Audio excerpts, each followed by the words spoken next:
Good morning, Raptor Freaks. Lexiot's here. It's Thursday, and we're doing a Thursday think tank because we've had so many days off. And today, the subject is let's talk about the next rest of this part of the season, the last games of the season, the goals for the team, what you think you like and don't like, whatever you want. You're a Raptors fan. You want to have opinions about anything about what's going on right now. You can call me in. The number is available in the Facebook chat, and it's also available in the community tab for members of this channel. So I would love somebody to call me right away. We can do this right away. In some ways, I have to have a very quick stream today because I have a couple appointments that I have to make, and the travel is crazy out here because of all the snow. And I like to give myself a little bit of time to make a 1 o'clock appointment. So I'm asking that we get done right at 11:30 today, guys. So if you can really, really limit your comments today, and maybe we'll go more heavy on the phone. If you want to call me right now, and we'll go ahead and start doing phone calls right away, where I'll put you on the air over the microphone, and we will let you have your time to say what you want to say about the team. Yesterday, there were a couple of interviews with Darko and Jakob talking about the goals for the rest of the season. And it's Darko said straight up, the goal for this rest of the season is to improve everybody on the team, is just to get the players to play better and develop them further. And Jakob kind of let it know that there's a couple of goals here, and that some of the long-term goals may not be totally jiving with some of the short-term goals right now. But he did say that he thinks that our team could make the play-in, Jakob Pertl, but he said that we'd have to make a big push to do that. Also, we had some movement on our team yesterday. We signed Jared Roden to a 10-day contract to bring him up to the big club. And I was calling this in the last couple of weeks that Roden had been playing exceptional basketball for the 905 recently, and that I thought he should be rewarded with a 10-day contract with the Toronto Raptors. And, well, he got it yesterday. So Jared Roden is a Raptor for 10 days right now. Either way, he's going to get a pay grade jump for that contract, which means he gets paid a lot more than just a G League contract. If not, hopefully he can get into games. Darko did sound like he is very open to playing Jared Roden, and he had talked about the ways he had really excelled recently. He really has gone way above and beyond. In fact, Darko noted that Jared has built his body up. He's looking stronger than ever, and that's part of the reason why they brought him up. So he's a very useful player, honestly. If anything, he's going to get extra pay, but I don't know if he'll actually make the team. Also, yesterday, as we said on this stream near the end, that it did come out that Ulrich Shamshe has a torn MCL, and he will be gone for the rest of the season and is expected back health-wise around Summer League, which is really, really unfortunate because this time of the year, he would have found a lot of time on the regular Raptors, and this is very valuable development time for him. So this injury for him sucks. It really does. But he's a good talent. He's going to be great.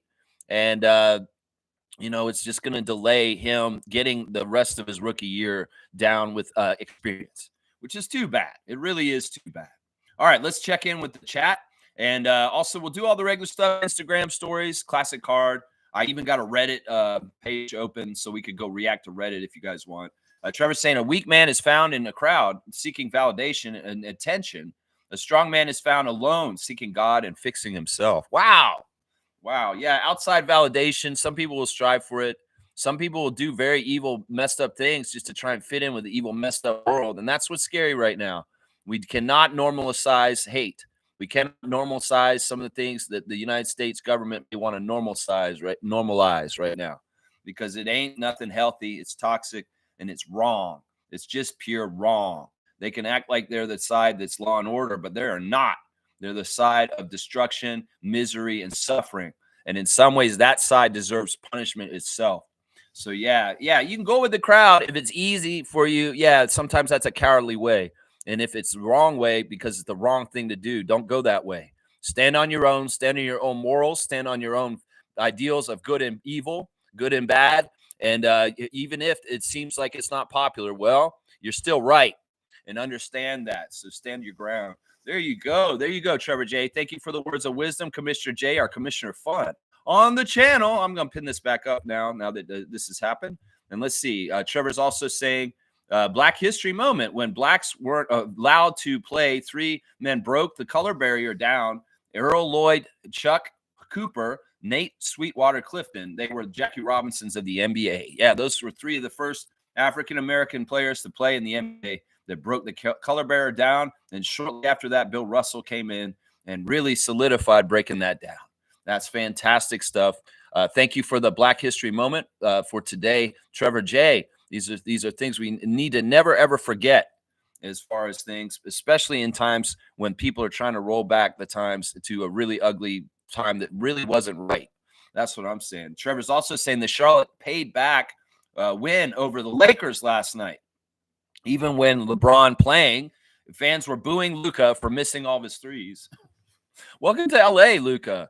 Yeah, you're going to do stuff there. The Laker fans will be out of pocket. They'll be toxic. And they'll say and things online and say things that are just not helpful or healthy.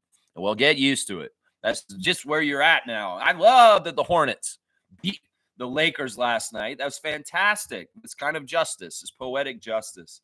And in some ways, did Mark Williams score a lot? Did Dalton Connect put the ball in the wrong hoop last night? They say, here you go, Hornets. That would only be right? If Dalton Connect scored a couple baskets for the Hornets on the way. I was on their team for a little while. I need to give them some points just for the little bit of time I was on their team, Lakers. No, it's funny. Trevor's saying it's today's Charles Barkley's birthday. Yes, happy birthday to Charles Barkley, born in 1964 on this day. So he is 62 today. Happy 62nd birthday to Big Charles. We love you. The inside the NBA crew from TNT. You guys are awesome. It's also, let's go ahead and do the birthdays today. James Johnson's birthday of the Indiana Pacers. Of course, former Raptor a couple times. Kung Fu master, 10th degree black belt and everything. James Johnson, most dangerous man in the league. It's his birthday today also. So we're going to say happy birthday to former Raptor James Johnson on this day also. I believe he is 28. 28, is that right? No, he's not 28. He's 38, guys. Holy crap, James Johnson 38, y'all. I didn't even know that. Wait, is that right? 10, 20, 30. Yeah, he's 38 today. James Johnson 38 and still in the league. Wow, that's pretty interesting right there. Monique is here. Superfan Mo, want to call me on the phone? Call me on the phone. I'll put you on the air today, and you can tell us in person some of the fun stuff that's been going on in this awesome season for you. There's the Caribbean Nights going to be tomorrow with Miami Heat visiting Toronto, and we'll resume the NBA schedule. And I'm telling you, there's something good maybe coming tomorrow because it seems like they're ramping up Jakob to be available tomorrow, guys. He practiced yesterday. And great news, all the Raptors traveled back from their all-star breaks safely on planes. I know this is an issue right now. And also with the weather and no delays. Darko let it be known he went to the Bahamas with his family and caught some nice sunny days. In fact, he had a nice tan on him. So you can tell he was out in the sun at the beach, which is fantastic. And apparently all the Raptors were able to return from their all-star break activities safely, and all were present and accounted for at practice yesterday. And, Darko even made note, sometimes with teams, with the all-star break, some guys kind of filter in late or come a little bit but no, these guys are committed and they're on point, and they came right back, and they were all back at practice yesterday. Nobody missed practice at all. So that's a good sign that our team is on task and has a mission, that they're all going to come back from a break like that very quickly and be ready for practice yesterday. Like I said, Pirtle practice yesterday was not very much contact in practice yesterday. It was kind of a run-through light practice. They'll do a more heavy practice today and try him out in it and how that goes. And then tomorrow, they'll check with him in the morning, and it could very well be that Big Yak is going to be back in the lineup for us against the Heat right away, which is what I'm hoping for, because that's always a good sign that we're going to win, is when Jakob Poeltl's in the lineup. So, yeah, that's what it's looking like. Mo's saying, good morning, Raptor Free crew. One more day. Raptors fans, we survived all-star break. I know. It's like, it is what it is. In some ways, it's nice to get a break away from the games and the grind that I do on this channel. but also at the same time, it's weird to do the off-season schedule in the middle of the season a little bit, like we're doing today with the Thursday think tank and the Tuesday trivia. It's a lot of fun though. Also, Mo, seriously, give me a call on the show today. I'd love to put you on the air and talk to you about anything Raptors today that you want to talk about, anything at all that you want to talk about for what's going on coming up. So yeah, let's see the numbers there. If you guys can see it as a member, you should be able to see it in the community tab. Anybody can call me from across Canada toll free. I have that kind of plan, and even from the States, people in the States can call me also on the phone line. Just so you know, Smooth's bringing us our update on the Vladdy situation with the Blue Jays right now. He's saying that the Blue Jays are at the center of the baseball media for all the wrong reasons. They're listing Boston, Mets, and Dodgers as potential landing spots for him next year. Yikes. I don't like that. I really don't like that. All right, guys, we're going to have our first caller today. So let's go ahead and put them on the air. And hang on, y'all. Caller you're on the air. Hi. Hi. Raptors. Oh, it's Adriana, guys. Adriana's calling into the show first. How are you doing today, Adriana? I'm doing well. How are you? I'm doing. How's the Raptor Freak family? I'm doing pretty good myself. I hope most of the Raptor Freaks are doing very well wherever they are and what they've got going on. Blessings to the Raptor Freak family and all their families is what I'll be saying. That's what I say. So what's going on, Adriana? I hear you're going to the Caribbean night tomorrow night against Miami Heat. You will be at the game tomorrow night. I am. It's going to be super fun. And I'm very excited because I bought a new sweatshirt for the occasion. Cool. So you got some new Raptors sweatshirts that you're going to be sporting when you go down to the Scotiabank Arena tomorrow with your friend Wendy to watch the game, huh? That is very correct. Cool. Yeah, that game is one of the most fun games of the whole entire year. I know for Monique and myself, I feel like that game is just different. It just hits different. It's more of a party. It's more of a celebration. It's more loose. The vibes are immaculate. And I know that you being in the building, you're going to help that be even more immaculate and amazing down there. Yeah. Well, I hope to be good luck. Yeah, you usually are from what I know. I know Adriana very well. Of course, you guys know who Adriana is. And when I watch games with Adriana, they quite often do win. I'm not going to lie. Like, if I'm over at her house and I'm watching the Raptors, well, we win. Like, she was around me when we beat the Clippers that day. And Kawhi Leonard just recently, I was with Adriana watching that game, and I was like, well, you are good luck. You are good luck. She is a good luck charm for the Raptors to win. When we go to games, we win. And, well, she's going to the game tomorrow night. So that's a good sign. So what else is going on, Adriana, in Raptors world with you? I'm not quite. I haven't watched. Well, All-Star break was a little bit annoying to me, but I hope that the Raptors keep on winning this season. Yeah. Okay. So you're not in Tank Nation. You want to see the Raptors continue to try and get wins naturally, and we'll just see where they land in the standings with the ping pong balls, and we'll trust in Bobby and Masad that they'll draft the best person. Absolutely. Yeah. Well, nobody wants to go to games to see them lose. In some ways, it's like they don't want to advertise that they're trying to lose either. There are a lot of questions with the press yesterday centered around what the goals of the team are. And, well, Darko said we're doing what we normally do. We're playing all out. We're trying to win. And, well, we're going to just see how things go. And, well, development is very important also. So it could very well be the Raptors may not do as well, partly because they're playing more Jamison Battle, Jared Rhoden, and Jonathan Mobo than some of the more established, experienced players on the team. So that may signify that the development is being prioritized over the winning.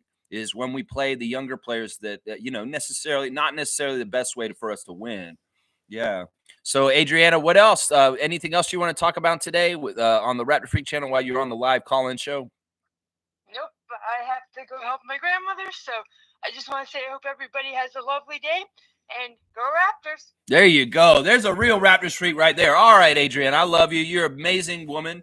And I hope you bring that victory down there tomorrow with Wendy and everybody else. Oh, that's awesome. First call of the day. It's Adriana, a true Raptor freak, a good luck Raptor freak, bringing the luck for the team all the time. Adriana, you're awesome. Thank you for calling in today. That's so awesome. Yeah, she's at her grandmother's. She got to go help her get some lunch. Yeah, Smooth said that the Vladdy situation is a lot like the Pascal situation for the Raptors a couple years ago.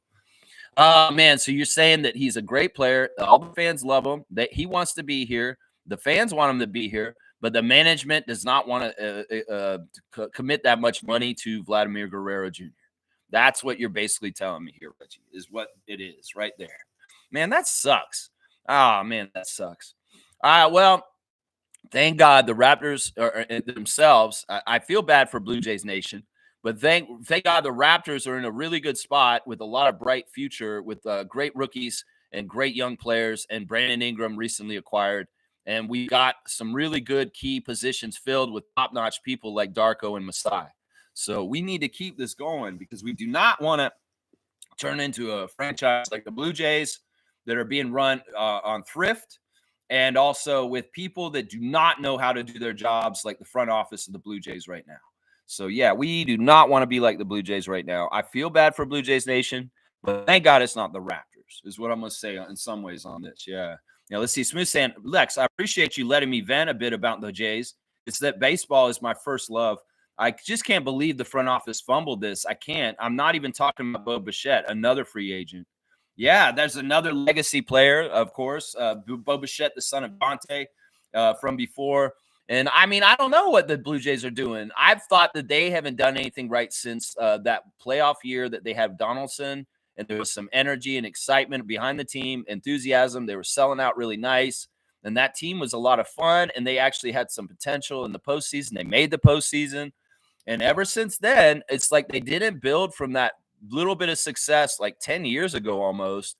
And they've just been spinning their wheels for about 10 years now. And it sucks because they're not getting better. There's quite often every year is a failure. And everybody's saying, okay, next year. Okay, next year. They've got to invest to win, is what I'm saying. They've got to invest to win.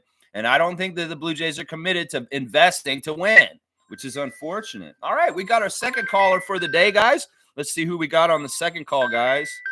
Let me see if I can answer this. All right. Hello, caller. You're on the air. Hey, Sam. How's it going? It's Fiercey. Fiercey, MJ. So happy to hear from you today. How are you doing? Great, thank you. I'm kind of well, tomorrow my daughter is going on a tournament in Quebec City, so I looked at the schedule and Raptors played at night, so I'll be able to watch the from the hotel. That's awesome. So I'm happy about that. So this game is actually a game where you travel for her to play. Yes. Oh, yes. wow. Cool. Yeah, we have lots of these. That's why it's kind of this year is a bit up and down for me, but I appreciate it and I like watching her play. Mhm. I enjoy basketball, so and I see other teams playing. It's fun. It's fun. That's awesome. That's awesome. I mean, she must be getting better and better if she's traveling. I mean, seriously, that's a sign that, like, if you're going to travel and you have to get a hotel room, that usually means that they're excelling and getting to new levels because they have to go play regionals and stuff like that. Exactly, and we're gearing up for the regional for Gatineau. So this is like one of the cities in Quebec where I live. So yes, that'll be in March or April. So we're gearing up to that. Awesome, so awesome. I'm always curious to learn how Fiercey Jr. is doing with her career. Because I think she's amazing, and I know this is something we've touched on over the years now. Her basketball play and stuff. Yeah. Like people ask me to put clips of her when she plays, but I'm like, I cannot do it because when I'm watching her play, I cannot film at the same time. I can only film the warm ups. It's not pleasant to film while watching the game. Yeah. You're missing the action, so for it's sure. kind of. So what I wanted to say, I want to say hi everyone first of all, and just saying that at the beginning of the season, the roster, on paper-wise, it looked really solid, and I was very optimistic, and I'm still optimistic. But what happened is that we started losing games. But the thing is, we lost them. They were close margins, very, very tight games. And what I appreciated is that most of the rookies were playing those games. So despite us having injuries lingering and like being a bit slightly derailed by IQ's injury, sometimes it was Scotty and with I. The rookies still maintained a very good level of basketball. It just happened that we had maybe referees playing against us as well, but we lost by close games. So I'm still optimistic. And despite all of that, the fact that she said that Darko confirmed all the players were back locked in yesterday to practice. I appreciate Darko, how he maintained a good team spirit and people are still positive and optimistic and they're all in together. This is in some teams it's very hard to maintain that type of that type of commitment, and he's doing it with those kids, that team. So I really want to give kudos to Darko that despite us having a losing record, the team spirits are very high. And that's very important when you're building something and when you're working together. Oh, yeah, for sure. I think that you really hit something on there, because in some ways it is really impressive that they all came back yesterday, and that they're showing such a level of commitment and bonding amongst each other, because the group is so young. And often young players have to have a curve of like, okay, I'm knuckleheaded because I'm young and I just didn't realize I should be taking this more seriously or professionally. But these guys came in prepackaged with professional attributes and attitudes and habits before they even came. Jamal Shed and Jacoby Walter and people like that. It's been fantastic. Exactly. And that's what I love when we go on tournaments and I watch other teams playing, and I tell my daughter, Didi, come sit, look at that. I like when they execute the fundamentals, because even you may not be the flashiest of the player, but when the fundamentals are well executed, you make the right passes, you make the right decisions.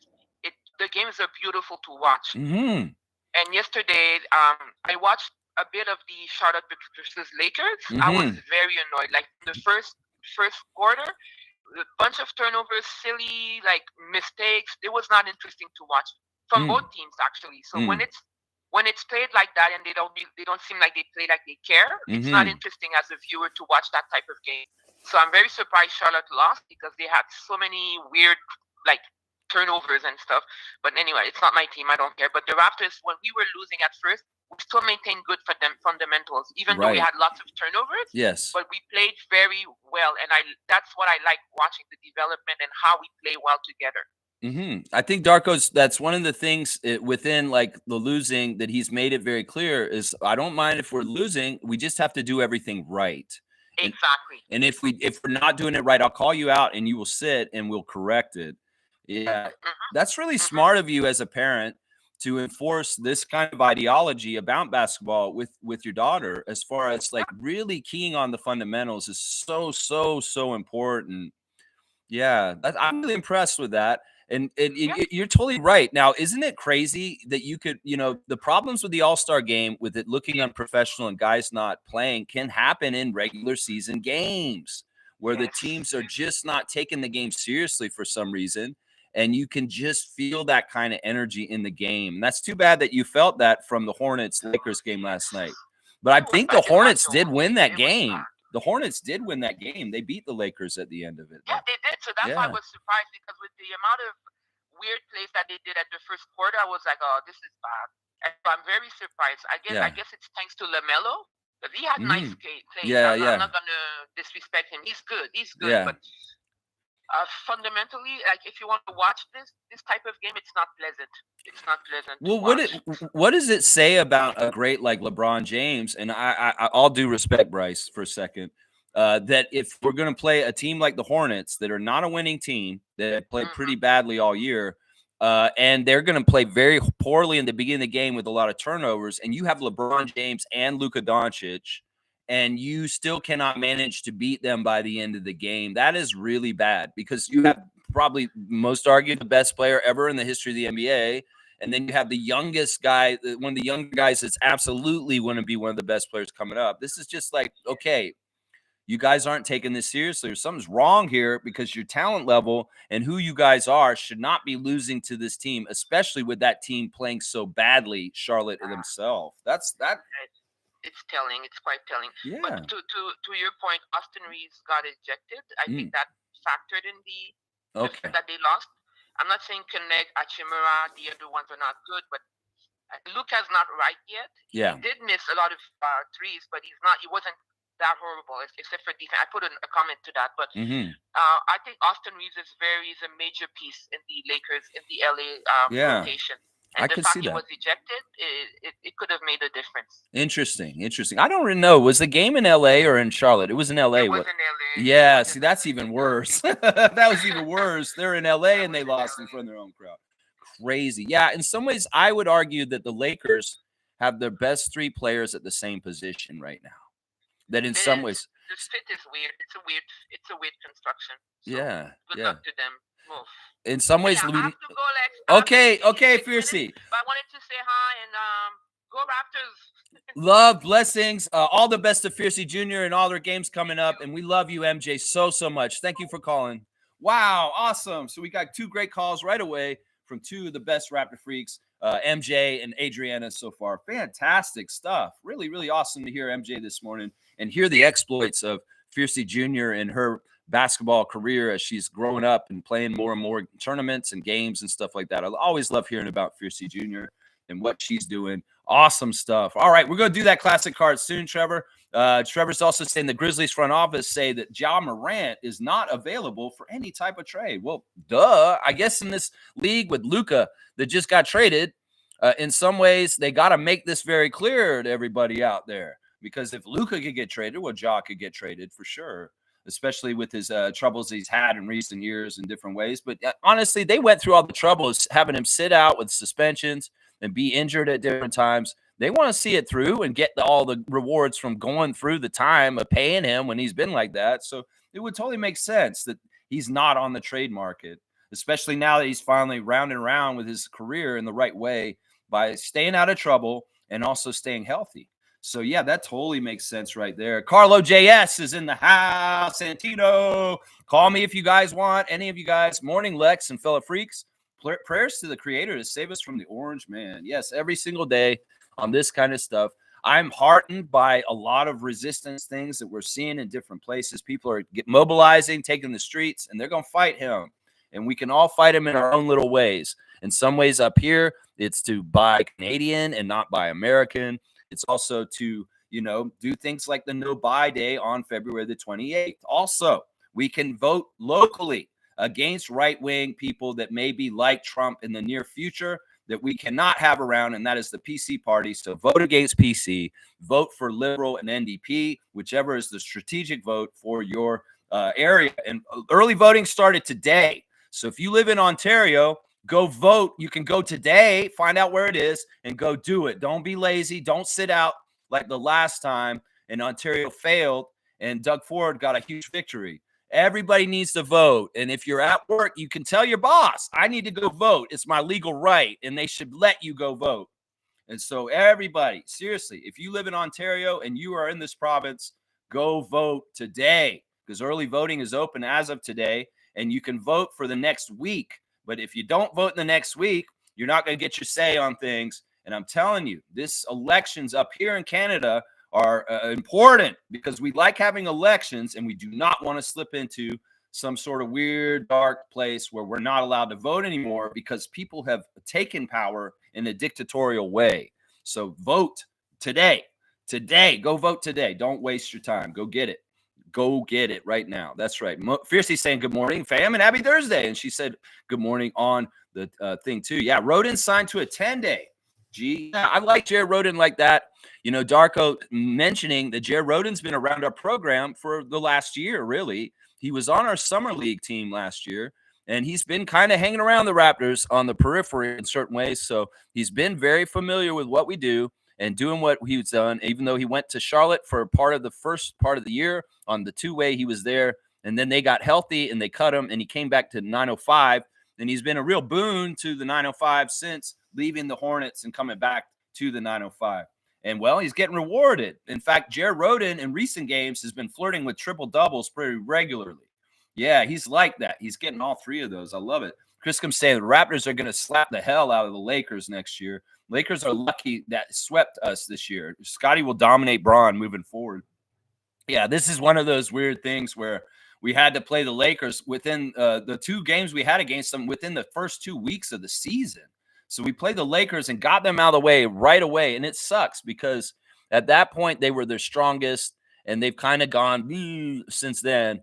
And yeah, it would have been nice to split up those Laker games throughout the season and maybe seen them one more time later this season still to come, but not the case. The NBA schedule makers are weird with what they're doing. And obviously they try to screw over the Raptors majorly by putting a really heavy, bad schedule at the beginning. And now all of our easy stuff is coming up now. And that's why I tell Raptors fans, we cannot try and lose in these games because these are really easy games to win, some of them. And we need to naturally do what we're going to do and win games if we're going to win them. Because honestly, that development and experience and winning is more important than development and experience and losing. And I don't give a shit about no ping pong balls and no Cooper flag. And people that are only worried about that, you got to stop. I've seen some articles come out that it's realistic that the Raptors will pick around 6th or 7th. And in that case, we go get that Duke center, 7'2", Common Malak. And that's what I fully endorse for the Raptors draft plan, is to get somewhere in the middle top 10 and take Malak from Duke as our pick, because he is the big man that is at the top of the draft, that has the most potential of a two-way kind of player that we kind of need at that position. Some people have said, well, we get Malak, then we don't need Pirtle anymore. No, bullshit. No, I'm sick of this. You guys can't think we just need one center. We need to have depth at that position. So just even if we draft Common Malak, that does not make Jakob Pirtle expendable. That means that we got depth finally at that position where we have two different options, where we can play a center just in case somebody's not available. So I would never say, yo, just because we're going to get Malak, if we get Malak this year, which I really hope so, Masai, if you're listening, this means we don't need Jakob anymore. No, you're crazy. We need depth at the center. And one center is not enough for a team. I'm sorry, guys. It's not enough. That's right. Fiercely saying, actually, Luka didn't miss all his threes. I watched part of the game, and he grabbed lots of rebounds. I will say his defense is still trash. Good luck to him in L.A., ruthless fan base. Yeah, they're already showing it to him. They're already showing it to him if they're booing him at the game already. That's crazy, man. Stargate saying James Johnson's whole family are black belts. That whole family is dangerous. And it's such a common name, you wouldn't even know. Everybody, hey, this is my friend Jimmy Johnson. Hey, Jimmy. Oh, what? You have a black belt? Yikes. Yeah, that's crazy. So his whole family has black belts? Very interesting.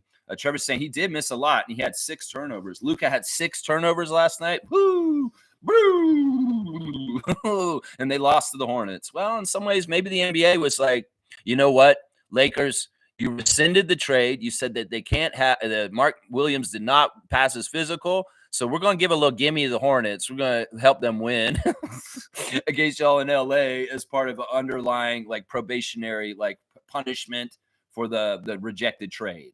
I don't know. The NBA is weird like that. Sometimes they work things out like that on the down low behind the scenes. It could very well be that the NBA wanted the Hornets to beat the Lakers last night because of messing around with that Dalton Connect trade. Oh, man. All right, let's keep going. Let's see. Fiercey saying he did, but not all. He's not right yet. I don't know if he'll ever be a good fit judged on how he played. My point is Laker Nation should be patient. They want instant success, instant wins, etc. Yeah, they're totally unreasonable. And that's part of the reason why that team continues to do so poorly, is because the fan nation actually pressures the front office to do things and that not necessarily needed to be done. And everything's too chaotic and nothing gets a chance to kind of set and develop and have time. They go through young players so quickly and just discard them so quickly that they're not really doing things exactly right as an NBA team. And I really do blame the overwhelming noise of Laker fan nation adding to just all kinds of BS. That's why I try to minimize the BS to our fan nation that's like this, because there is this kind of BS in every NBA team's fan nation. This is the Lakers are the epitome of the worst toxic kind of noise, just not respecting anybody on the team. And if they ain't going to respect Luka Doncic, well, they're not going to respect anybody. I'm going to tell you that right now. And yeah, I think you're right. He needs time to get to know his teammates. So those turnovers are going to happen. You just joined a team, and he's not 100% with his health either. That he's got to get back his wind and also get back his physical ability to play in the game right. So there's a couple of things going on with Luka, obviously, for why he would play poorly right now for the Lakers. But if Laker fan nation's not smart enough to understand that, well, they go ahead and be toxic and be nasty towards their brand new superstar that they just got. I mean, how long did that take, Laker Nation? That took like two games in 2 weeks for you to turn on him? And if you're saying giving a heart to Adriana. Yeah, thanks to Adriana. I appreciate Adriana calling the show today, and you, MJ, also. Y'all, the phone line is open. Gerald, call me if you want, Nacho the Nacho, and we'll talk Maybe you want to do a scout of the day live on the air today, Naco. You tell me, and we can talk about it in person right on the live on the air, Naco the Nacho. If you want to call me, I know you have my number. Let's see. I wouldn't play anyone who isn't 100% if they're 100% by all means. Now, Naco, you have my new number, right? It's a 289 number. Maybe not. Let's see. He's also saying Luka does not have the team that utilizes him. Lakers don't have a quality center. Luka's passing does help the Lakers, though.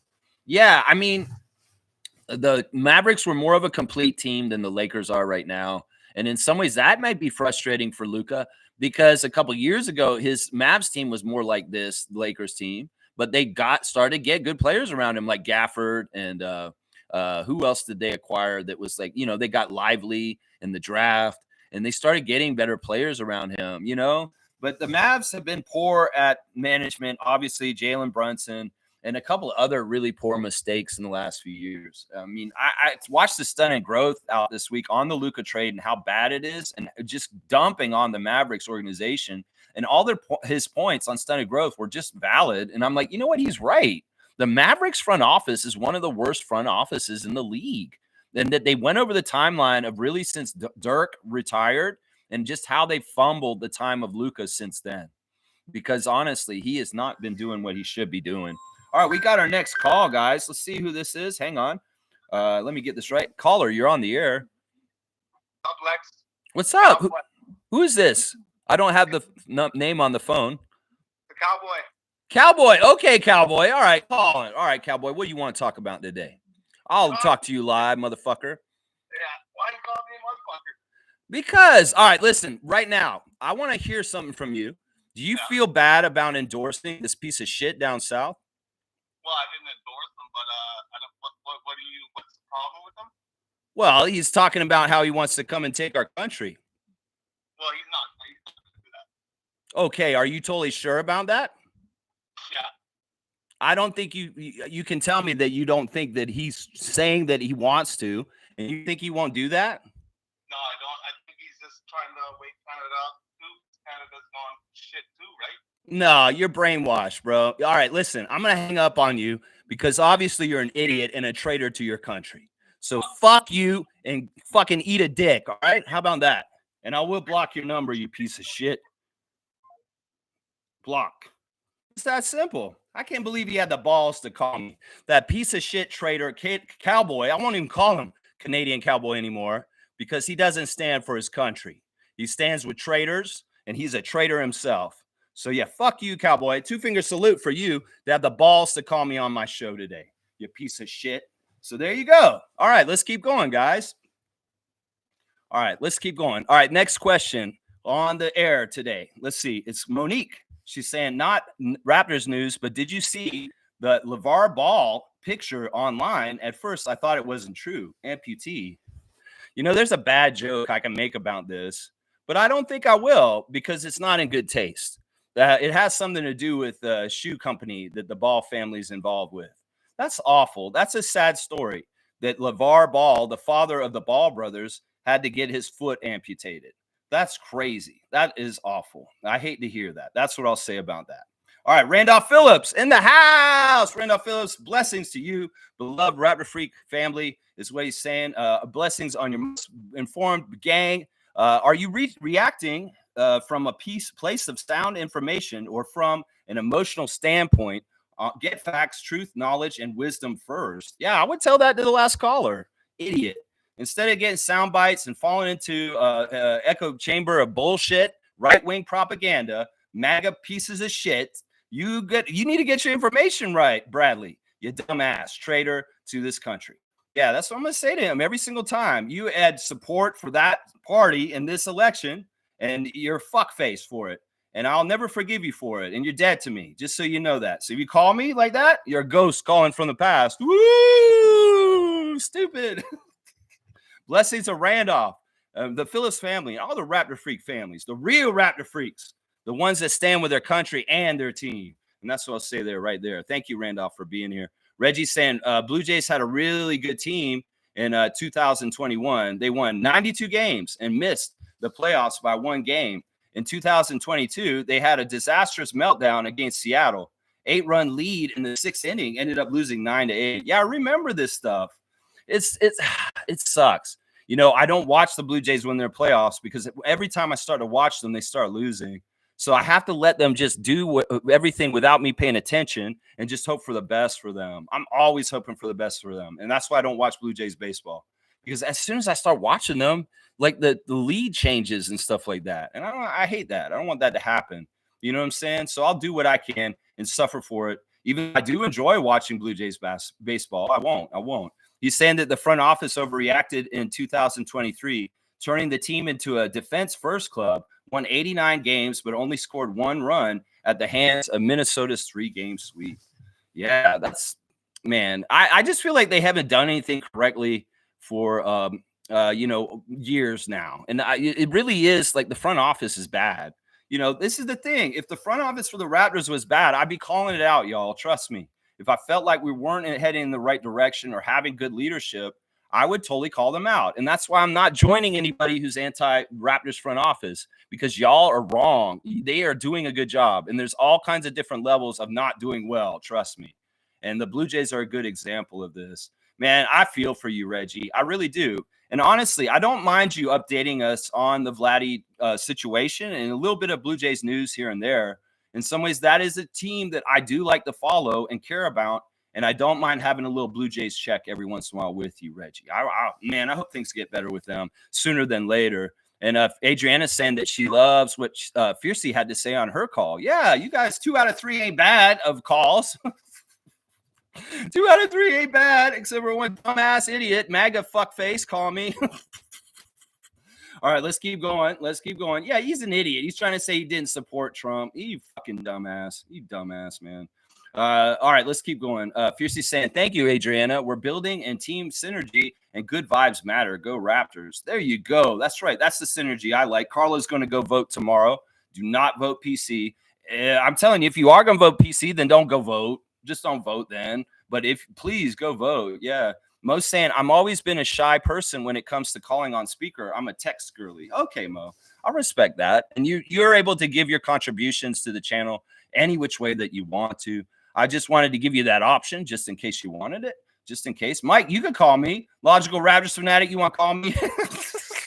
Hey, fam, what's up, Mike? Project Truth always, Mike. And that's what that idiot who just called me needs, a heavy dose of political Project Truth. Fucking idiot. He's so stupid. I can't believe he just called me, too.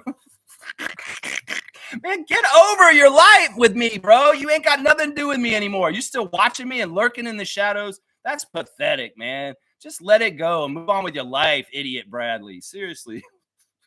Stargate says the customer number is unavailable. That's weird. Maybe I was on the phone with somebody else, Stargate. If you want to try me again, try it again. Maybe you have to put a 1 in front of the number. Oh, you're calling my old number, Stargate. I don't have that 416 number anymore. That's the problem. I don't have the 416 number anymore.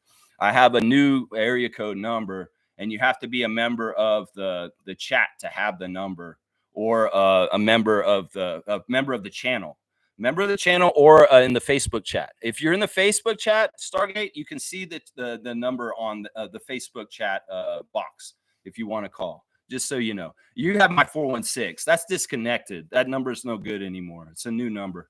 Kareem saying, I'm sick as a dog. My life is over. I can see the pearly gates. Oh my God. Somebody call an ambulance over there. Jesus, is that you? Sorry, I always overreact. Hopefully my cold goes away. This sucks, man. Yeah, it's not the nicest weather to have a bad cold or anything right now. It's like minus 15 out where I'm at, and it's just not very warm. So that's no fun right there. Yeah, I hope your cold goes away too. He's saying, damn, Cowboys standing 10 toes down on a steep hill on a president that's creating conflict around the world. Yeah, he's an idiot, man. He's an idiot. Oh, you're calling the 289 number? Okay. That's weird. Well, maybe we'll try again in just a sec. All right, let me do the Instagram stories. We're moving along nicely right now with everything. I appreciate everybody making an expedited stream today, because I do need to get out of here. There's a Sephora swag box from the Toronto Tempo that looks like it's got all kinds of really interesting little goodies and like really nice, luxurious items that are Toronto Tempo, Sephora cross branding. Really, really cool. So y'all check out all the different things that are out there for Tempo as far as Sephora branding and clothing. Just the Toronto Tempo are coming up, and we're going to be ready for that. They're also celebrating in Black History Month Cheryl Jean Paul, Trinity Western University coach, one of the African American female coaches in Canada for a college. So they're putting her on blast. That's awesome. Manuel quickly has a clip from Jeff Teague's Set It Up podcast. And they asked one of the panelists, would you pick Quickly? And they said, oh, yeah, I take Quick because he can cook anybody. He can do whatever on the court. He's a baller. He's going to go and get his points. Trust me. And Jeff Teague's like nodding his head. So, yeah, getting some recognition on one of these podcasts, Set It Up with Jeff Teague and Emmanuel Quickly getting spoken well of on there. Yeah, there's Jared Roden celebrating the 10-day contract with the Raptors. Love to see that. I put a follow on you on Instagram, my guy. So we'll be watching Fortune J on the Instagram stories now. Jared Roden, officially a Raptor as of yesterday. It's fantastic. There's the train you guys were talking about. I was confused about what you were talking about. Garrett leads the train. Well, there's the picture of it with them, Jamal and Jonathan and other Raptors following Garrett doing the chugga chugga chugga chugga chugga chugga on the Raptors official admin Instagram. There's the 10-day contract announcement on the Raptors page. Let's see. Also, it's really fun to see the clips of Cabby, Muggsy, and Scotty at the subway, like hang out and they're talking and Scotty's asking Cabby, you lift or bro or something like that. And he's like, nah, you look like you have some muscles there or something like that. It's a funny little clip. Of course, Cabby is a classic funny guy that's been doing this for so long. And in some ways, man, the guy aged. It's kind of crazy to look at Cabby right now and think about what he looked like back when in his heyday around 2000. And he's like 20 years older, but he doesn't look any different. Amazing, Cabby. Whatever your secrets to aging are, man, you're doing fantastic, bro. You take care of yourself really well. I got to say that. And Raptors have a new competition, fast break to St. Lucia for a 5-night all-inclusive trip to Body Holiday at St. Lucia. So Raptors are going to help you escape this cold and this snow, just like the Raptors just did over All-Star break. You could win that trip, 5-day trip to St. Lucia, home of Chris Boucher. That's right. Jamal Shed has got something OD. Something, I don't know. They put Shannon Jr.'s. Okay, that may be the thing that we're talking about. Shannon Jr. Jersey retirement, and he's got that up there. That's interesting, very interesting. Slim Duck's got funny stuff like crazy, and he's got this lady saying 3 travel places you can stay for free. Stay the hell away from me. Stay the hell out of my business. And this is funny. That's what she said. It's so crazy. Toronto Tempo president Teresa Resch putting Cheryl John Paul on blast also, and her quote was this: we asked her what representation and coaching looks like to her, and here's what she had to say. For athletes and fans, especially young women of color, dream about achieving great heights beyond their playing years is why representation is so important.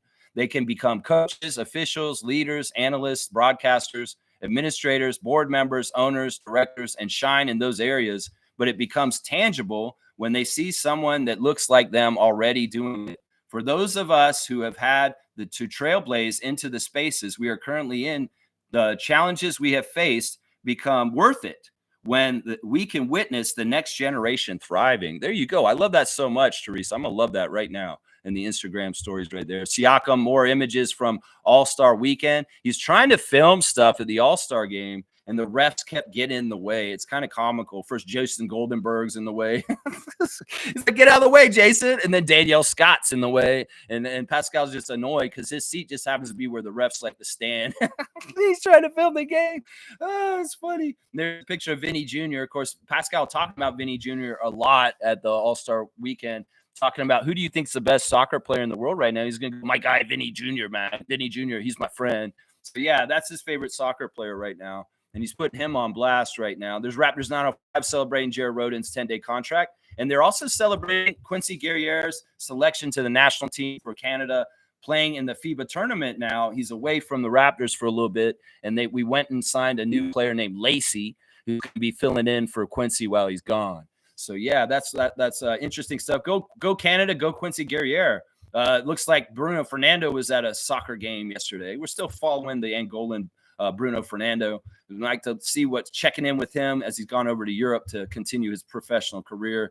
Let's see. What else do we have? Is there anybody else I want to cover here? Oh, Norman. There's a clip of Norman right now going over the Kawhi shot that's up on his Instagram. This is awesome. He's like describing in the moment of Kawhi hitting the big shot against Philadelphia and what was going through his head. And even the stuff about like the inside stuff. He's saying that Kawhi could shoot 50 shots in practice like that shot that he made against the Sixers, and he would make it like that maybe once out of the 50 times. So it was really especially dramatic in the way it bounced, and even went over the way it was bounced. He shot so flat, and then you never see a shot kind of do that and then hit that on the rim and then do that and fall down.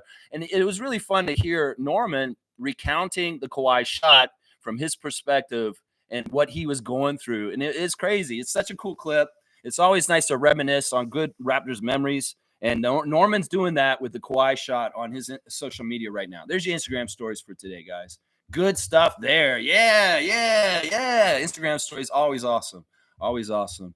Yeah, let's see. Yeah, that's weird that like the call's not going through, Stargate. That should not be happening like that. It should be open. You sure you got it exactly right? Naka's tried to call too. Okay. All right. Well, maybe something's weird's going on. I'll have to figure out what's going on real quick. Hang on. I'm going to go to the Facebook group, and that's the number you guys are calling. Oh, that's not the right number in the Facebook group. That's what it is, guys. I honestly wrote the wrong number in the Facebook group, so I don't even know why that happened. Hang on. Let me write it in now. I'll write the right number in now because that's weird. Here it is. Here's the right number, guys. The last 4 digits were wrong. There was 1 digit that was wrong, and I see it now. And that's the right number there. So both you guys could call me now. Let's see. Mike's saying, I'm good at the moment. Respect. I dropped my recent takes on my channel. I did a medical benefits review. Cool. Yeah, definitely follow Logical Raptors Fanatic. He's putting out little 5-minute clips where he just talks about different subjects, and they're very informative, nice little bite-sized content on Raptors issues. So definitely give a subscribe and a follow and a regular watch to Logical Raptors Fanatic on YouTube. Good stuff, Mike. I'll have to check it out. All right, Nako, try again. I put a new number in there. It's the third number is a 5. And I shouldn't say it that way. There's the one numbers in the last part of the number wasn't right on there. So just so you all know. Let's keep going. Nako's saying scout Miles Bird. Dude's supposedly going to be a steal of the draft. Okay. You tried the number in the chat. Yeah, it was wrong. I've changed it, and the right number is there now. So that's the number that should be the right one there. You can see it, Stargate. That is the right number. I just have one number wrong on it, and that should be the right one now. So you could call me now if you want, Stargate. If you want, it's up to you. Blake Murphy going over the Rodin signing of the 10-day contract on Blue Skies. He's saying has largely been the 905's best player. Deserves the payday, even if the path to guard minutes isn't clear, can still be with 905 too. So this is good because in some ways last year, the 905 kind of got in trouble with their power when the Raptors started getting all their players to come play for them. And the 905 didn't finish as strong. It may be very important for Jared Rodin to just stay on the 905. If he gets 1 or 2 appearances in this 10-day contract with the Raptors, that's great. He's going to get the money either way. But in some ways, the goal should be let's try and win the G League championship. And let's not take all the best players from down there like Frank the Tank and Omaroi up to the Raptors in a way that's disruptive to the plan for Andrew Jones and his team is what I would ask. That's what I would say there. Yeah. Stargate saying Derek Queen destroyed Ace Bailey in Rutgers the other day. I like him more than Common, but either I'm okay with. Yeah, I like Queen too. Queen's pretty good too. Like from looking at him, I liked what he looked like too. All right, since Gerald's not going to call me yet, I'm going to go ahead and do the scout on Miles Bird real quick. Miles Bird, let's see who this is. Miles Bird. Okay, Gerald's here. We're going to get him on the phone while we're doing this. All right, Nako the Nacho, you're on the air. Say hello to everybody. Hello to everyone. Hello, Nako. Good to hear from you this morning. All right, I'm looking at Miles Bird. It doesn't look like he has a Wikipedia. Oh, there he does. He does have a Wikipedia. Oh, okay. I'm just getting you missed out. Gotcha. No, I just had to go outside to take the call, and he doesn't have a Wikipedia. I think he's later in the 3rd round. I've seen some draft people really, really, really like him though.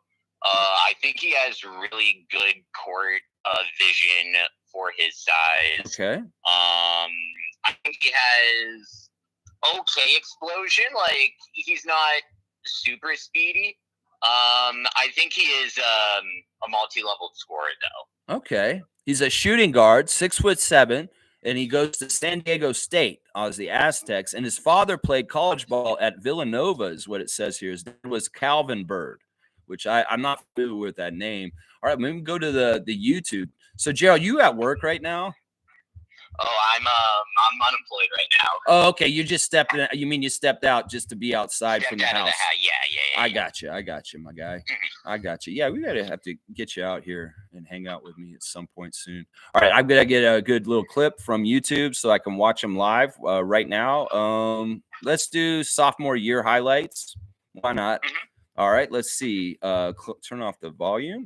Okay, so he's number 21, and what is it? He's 6'7", and he's playing shooting guard, but he has some point guard kind of dribble, maybe. Oh, that's a nice dunk there. I wish they'd show the highlights with the full clips. They're just kind of showing the dunk, and then that's it. I'm not seeing how the plays kind of all develop. Okay, that shot was interesting. He took a three there, and it looked like his shot mechanics were pretty okay. There's a block shot by him. Interesting. So he has some sort of shot blocking at shooting guard. Interesting. Oh, interesting. He just barely beat the defense there and got the layup up. I'm not totally happy with his shot mechanics. He has a really weird kind of like puts the ball. It does look a little awkward. It's a push shot, and it's kind of like pushing forward instead of up. And in some ways, that may need to be adjusted for the NBA because he may have to shoot over higher people, and that push shot may not work. Really, another shot block highlight on this clip. So he's got good timing for defense. That's a really good sign. In some ways, for the NBA, you think about people like Ryan Dunn and other players that are coming in the league that are more defensive oriented.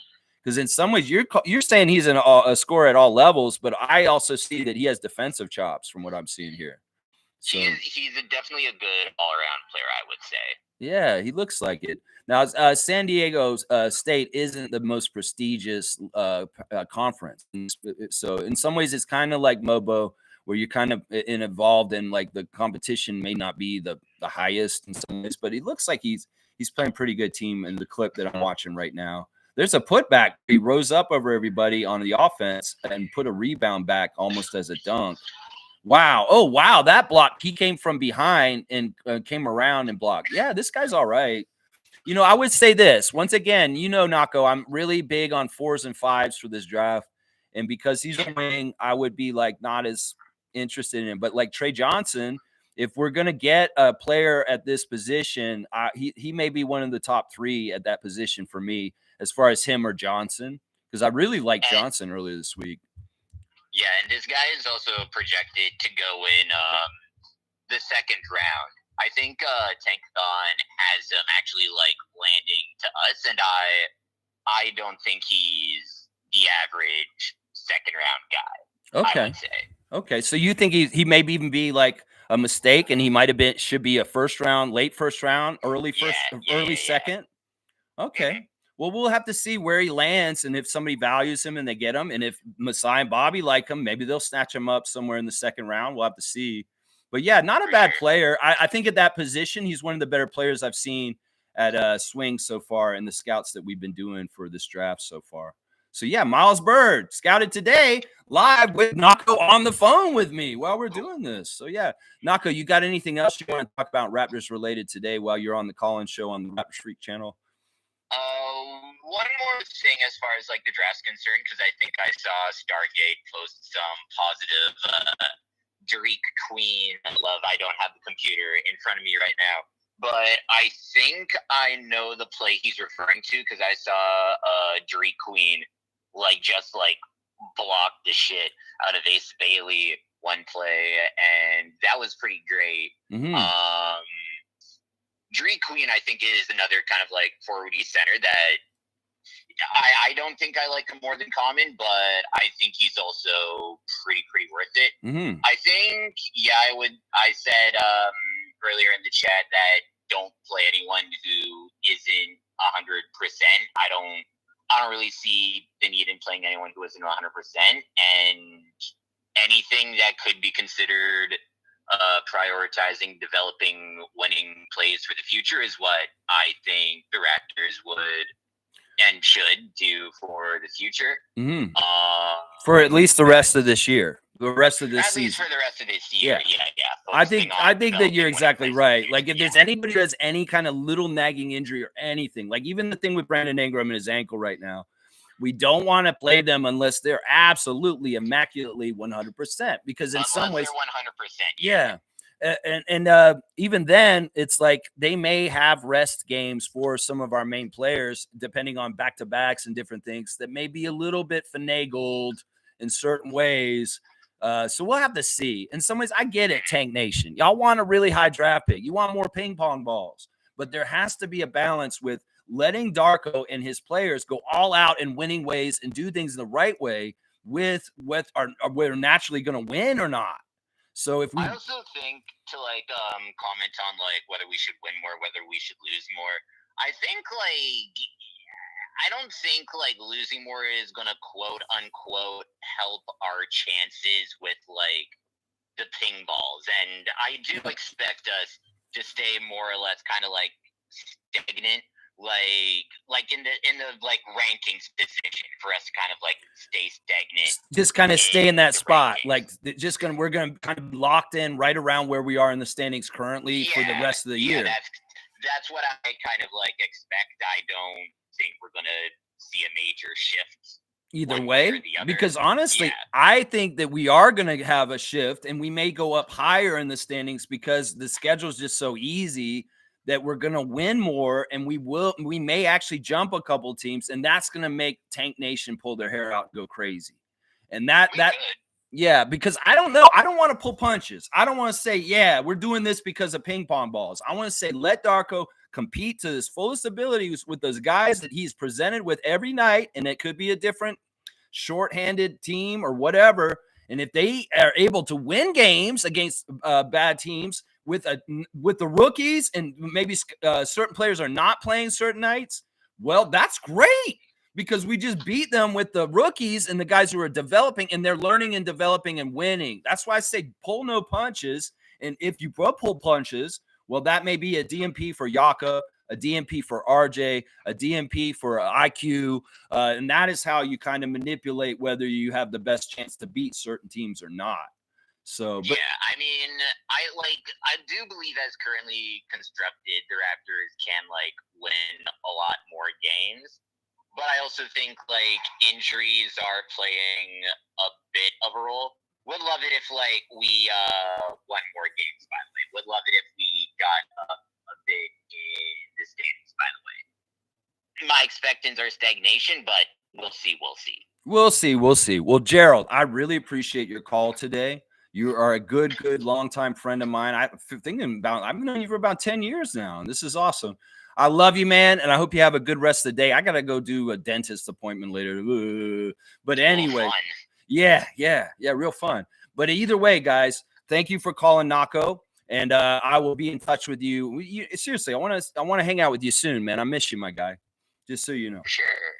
All right. Good to hear from Nako the Nacho. Let's go, Raptors. That's right.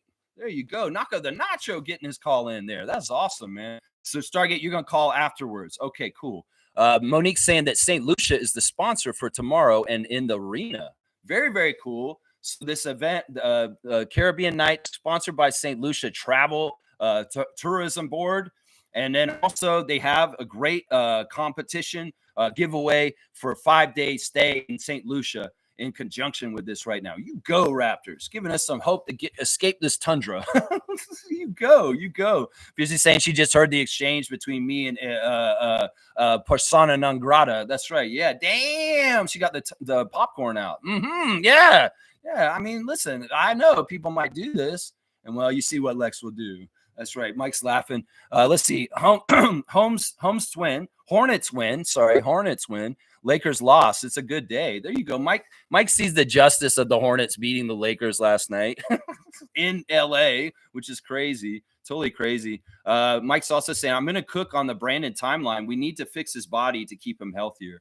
Yeah, Dr. Alex hopefully will be a life-changing person for Brandon Ingram. I don't think Brandon Ingram's enjoyed being injury prone in his career. And well, hopefully the Raptors organization can help him with this more than ever in his whole entire career. if you think about the two teams that Brandon played for before the Raptors, well, the Pelicans weren't too serious in some ways, and just in some ways, just not the right environment for him to kind of thrive and have good things happening, because it's just confusing with somebody like Williamson on your team. And the Lakers, you know, when he was there as a rookie, he started developing pretty good and started showing stuff. But of course, they sent him out to get Anthony Davis way back.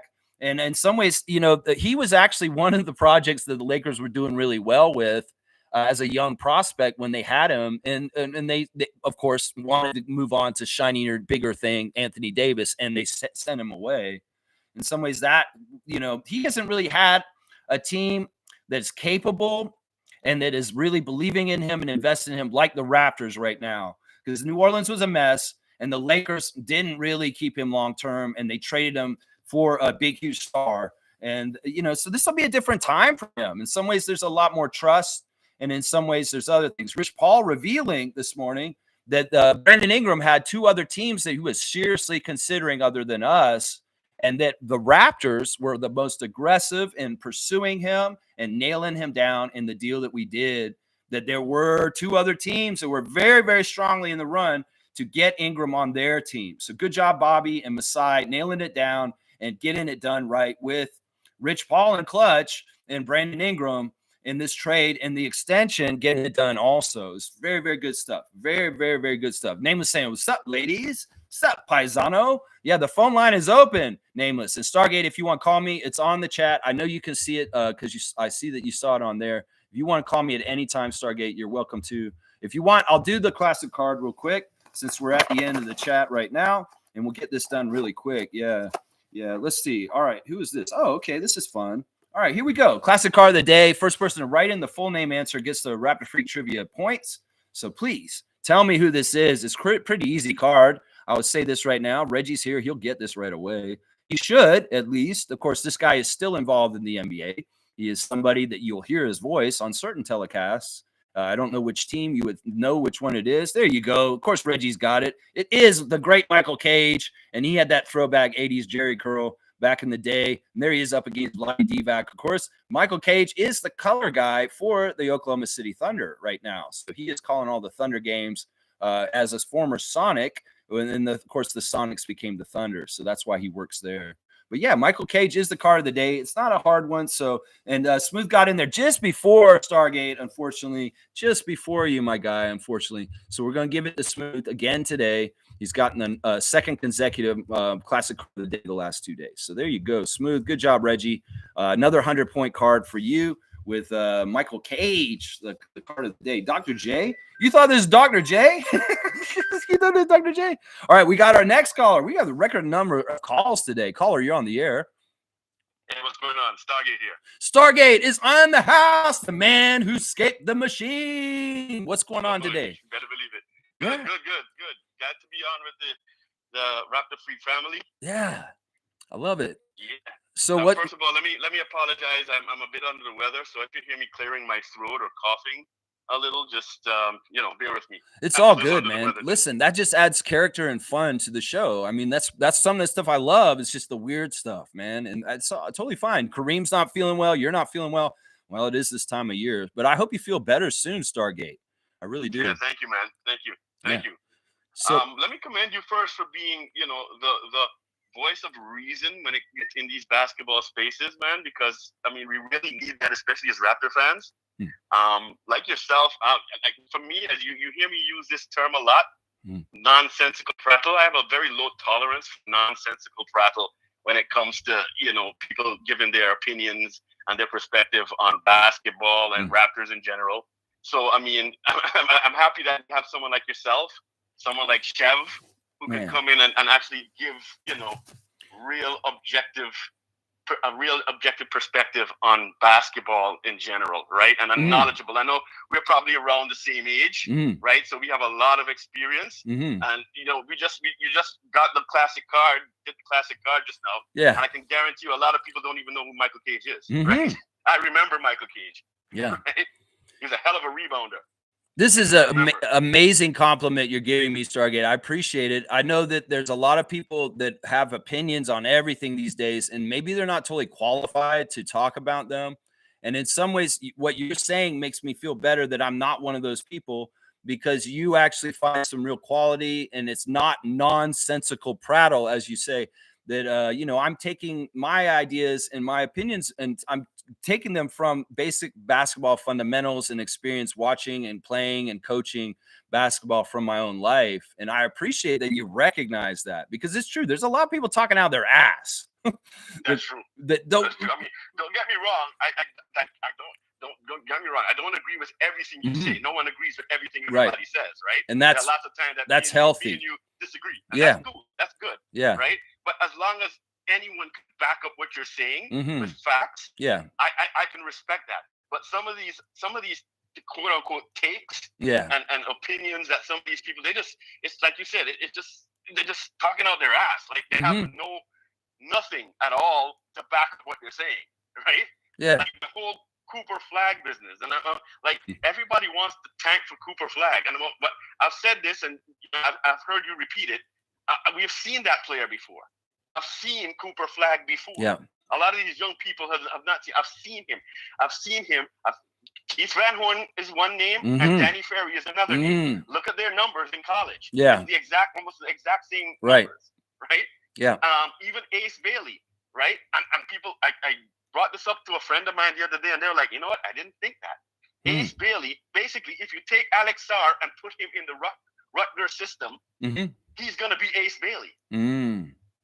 Last year, Alex Sarr, if you take him and put him in Rutgers in the NCAA, he's going to be the same exact player as Ace Bailey. Very interesting. Yeah, I didn't think about that. Right? You just didn't play in the NCAA, right? Yeah, I think that the main point is that everybody just thinks that things from college naturally translate with everybody, but that's not always the case. Like the top college players may be jack shit in the NBA. It's like Scotty, he came off the bench for Florida State in 1 year. And in some ways, some people would say, well, that guy shouldn't even be in the NBA. But see, that's the thing. You don't scout from college the same way that everybody thinks you do. You look at potential with their athleticism and their body type and how big they are, and maybe how they could grow into NBA size with the speed and skills at that size, which Scotty was. And that's where you see that's a blue chipper. That's a guy who can play in the NBA. I mean, look at his shoulders, look at his wingspan, and look at how quick he is for how big he is. That's the thing that people got to remember, is like these guys sometimes don't translate with everything because it just doesn't line up with the parameters of what you need to compete in the NBA correctly. And that was the oversight with Reed Sheppard last year, as far as I'm concerned. You know, they're going to say Reed Sheppard do this, Reed Sheppard could do that. And they were talking about how he might be a top 5 pick. And the dude barely looks like he fits in the G League at this point right now. So it's crazy. I think that people get all shiny new toys in their face and they're like, ooh, Cooper Flag. And then it's a hype train at a certain point, and the media piles on, and then the fans just overvalue him, and it makes it bigger. It's a bigger myth than the actual man is what it becomes. This is what it is, Lex. What happens is that the sports media, right, or the basketball media and the sports media in general, what they do is that our fans and people fall for their Jedi mind tricks. Right. If anyone understands the Star Wars reference, right? Sure. They fall for the Jedi mind tricks. And you know what? If you're a Star Wars fan, you know what they say about Jedi mind tricks? It only works on the weak-minded. The weak-minded. Right? So, they push that, these 3 guys, these are the 3 guys you're going to have to take in the top 3. Right, the Cooper Flag, the Dylan Harpers, and the Ace Baileys. These are the guys you got to pick. But those of us who've been involved in basketball and watched basketball and played basketball and coached basketball, we've seen these players before, right? We know exactly what it is. That's what I'm saying. Yeah. I agree with you that I think Bobby and Masai, and I have full confidence they're gonna pick for need in this draft. They're not going to pick the best talent, or the perceived best talent, I should say, right? They're going to pick the talent that is needed. And I prefer Derek Queen, but Malos, whatever his name is, Common, right? Common, yeah. Common. He's good. If you want someone who's going to be a definite rim protector, a deterrent from getting to the rim, you got to go with Common, right? Because he will be a defensive beast in there, right? Especially the body type that he has. you can tell once he gets into the NBA, he's what, 7'2"? Yep. Once he gets into the NBA and goes on a weight program and he gets muscle, he is going to be a monster in there, right? He's going to be a monster. No one is going to want to drive into the lane on that guy. I want to recapture something that we lost with Koloko's departure, and I feel like Malak may be able to fill the things that we would have had if Koloko had not gone to LA and not had the medical problem and all that kind of stuff. Because here's the difference between Malak and Koloko. Malak is a lot bigger. He's 7'2". Yeah. Like, oh my gosh. Yeah. Right? But Derek Queen, to me, Derek Queen is a better fit. You know why? Because he is more like the player that Jakob is. You can run the offense through Derek Queen more than you can do with right? And he's a better scorer too, right? So he has that hub at the top, the high post kind of like I can pass like Olynyk and Pirtle and you can play through me. Exactly. But he's a better scorer. He's a very good not perimeter shooter, he's a very good mid-range shooter. You put him at the top of the key, and if you back off him, he's gonna hit that jump shot, right? Or he can also drive as well, right? He has that kind of.